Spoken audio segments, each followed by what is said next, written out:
Hey there, you're watching Go Island, and today's show is all about vintage.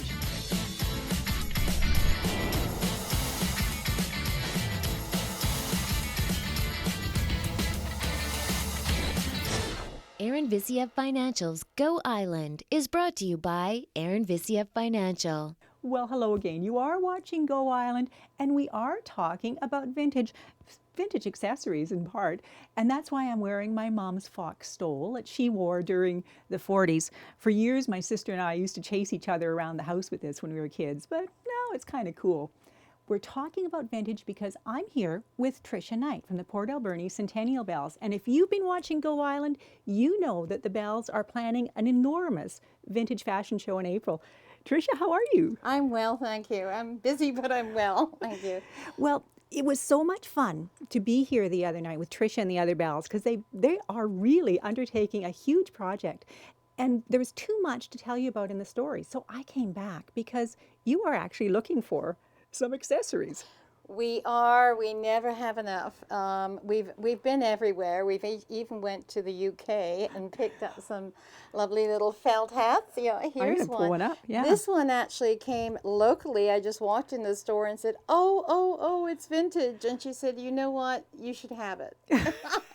So the universe is looking after me that day. Wow. But they're very hard to get. This is early 50s, I would Wow. say. And it does have a veil that we're resurrecting. Wow. Little half veil? It does, yeah, just that's so below cute. the eyes, Wow. a little red one. Wow. And any kind of felt hats are lovely because they're pliable. We can Absolutely. work them. There's not too much around from the 20s and 30s, so we do have to work on those.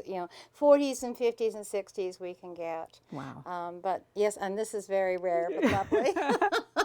Now, I also know when we were here the other night, you had a lot of jewelry. Are you looking for more vintage jewelry that you could use in the show? We're always looking for the big earrings. I'm from Liverpool originally, and we used to have a comedian that said, "Do you like my earrings?" And she used to have these wonderful big earrings, and that's what we're looking for the 60s. Some lovely big, Nice big, ugly plasticky looking earrings, and that would be a lot of fun. And crinolines is another thing that we're desperate for at the moment. I think every costume box that I ever saw had one or two crinolines in them. They've probably all been played to death by now, but you might have some in your costume box at home. Now, if you have some of these accessories, I'm guessing you want people to call you. Oh yes, please do, because it's very easy to resurrect them too. You might think they're all tatty and everything, but nobody sees them, and we can starch them up again. Excellent. Well, we've got lots more to talk about. Among other things, there's a big component of this show that we haven't even talked about yet. But this is Go Island, so we're going to send you off to the Alberni Invitational Wrestling Tournament that happened last weekend, where Jenny Fortin met some of our most famous alumni.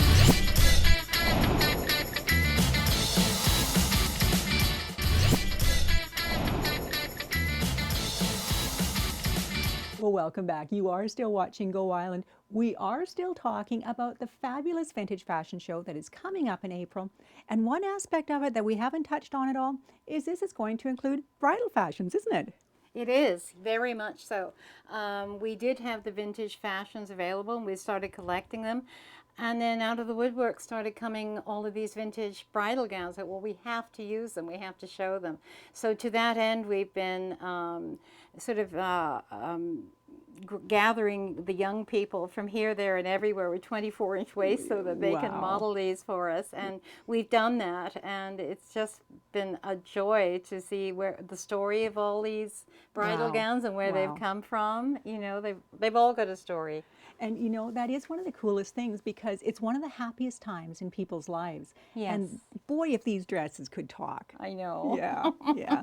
Now this one is a fabulous one, and it's kind of cool because Tricia was showing me this photograph. So this is a picture of the bride wearing this dress about what This era? would be 1943. Wow. And it's just a lovely original pot de soie is what it was called at the time. And this has been handmade by a friend. We do know that. This actually belongs to Linda Phillips' mother, and who's since passed on, but Linda remembers trying it on as a little girl, and Wow. it's Wow. it's really held up very well and very simple, but very, very elegant. Absolutely. And kind of timeless too. So even though these are vintage gowns, if you're planning a wedding, there might be something here for a modern bride. Oh, absolutely. It was funny that we actually, when I'm doing all the research on some of these decades, I'm finding that in 1920s and 1930s, it was quite the thing to have a retro, well, they didn't call it that, but retro wedding from 1890 or 1880. Wow. So, we Wow. haven't just invented retro, we've been going back, Wow. to the caveman. Wow. So. That's so amazing. So one of the things that Tricia has told me, you are still looking for some veils. Yes, the actual wedding veil and the little headdresses, we really could use some of those. They're very difficult to get. They're also very expensive, and we're trying to keep our costs down because of it being a benefit. Absolutely. And you know, if you have been watching Shaw, you know that in the past year or so, I've done a couple of stories with war brides. And so for me, it's especially important. You're going to be focusing on the war brides. Very much so. The 1940s is going to be a split decade. We're actually going to have the intermission halfway through the 1940s because we have 4, possibly 5 1940s brides. And that will be the early 40s, just as the war had started, during the war and post-war, to see the difference. And it was not uncommon for the boyfriend to call up, fiance to call up and say, tomorrow, we have to get married tomorrow, I'm shipping out. And so she'd run down the street and say, Maisie, can I borrow your yellow dress? And that's how it worked. Yeah, that was just the place and time. Wow. Well, there's so much more to talk about this show, and we're going to be back. The Fox and me and Tricia are going to be back in a few minutes to do just that.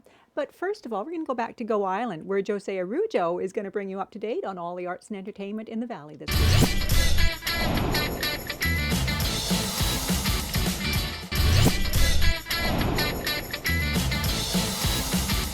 Well, hello again. You're still watching Go Island, and we are still here in the workshop of the Port Alberni Centennial Bells, where they are preparing for a vintage fashion and bridal show coming up on April 5th. And one aspect of this fashion show, like so many events in Port Alberni, is that it's a fundraiser. It's a fundraiser for 3 local families in Port Alberni who have children who are undergoing cancer treatment right now.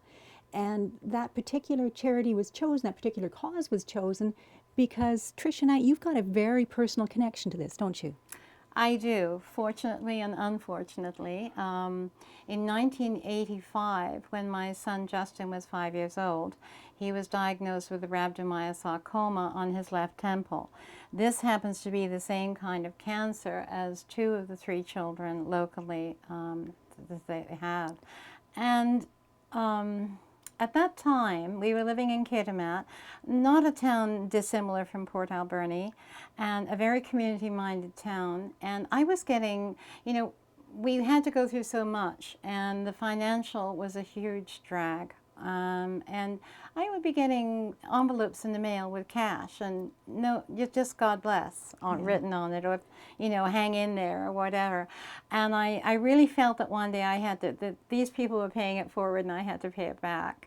And when the girls and I got together with all our vintage and said, what are we going to do? We do want to do fashion shows. We need a charity. And I mentioned this, and they all said, yes, we have to do it for Justin, with him in mind. And I've spoken to the 3 families involved.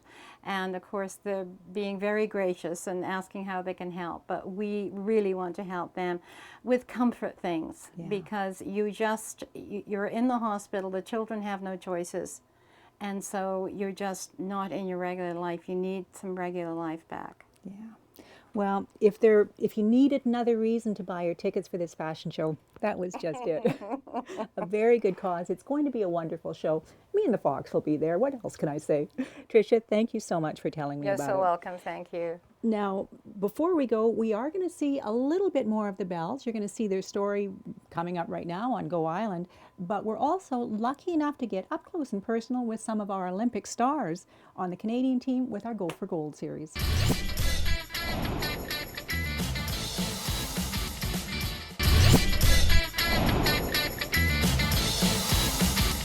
Well, it does bring us to the end of another Go Island. This has been great fun. I got to try on hats. Me and the Fox had an outing. That's pretty rare, let me tell you. Now, the tickets for this event are on sale now. You can buy them at Boutique Bellamy, Metro City Clothing, Roland Arts Centre, or Capelli's. They're only $20 each. Buy your tickets now because this event is going to be sold out. April 5th, there are 2 shows, one in the afternoon, one in the evening, and the ticket price includes tea or coffee as well as desserts, which are going to be catered. I'm going to be there, the Fox is going to be there, and I'm sure I'll see you there. Until we meet again, be good to each other. Aaron Visiev Financial's Go Island was brought to you by Aaron Visiev Financial, supporting community and providing personalized advice and services to clients since 1996.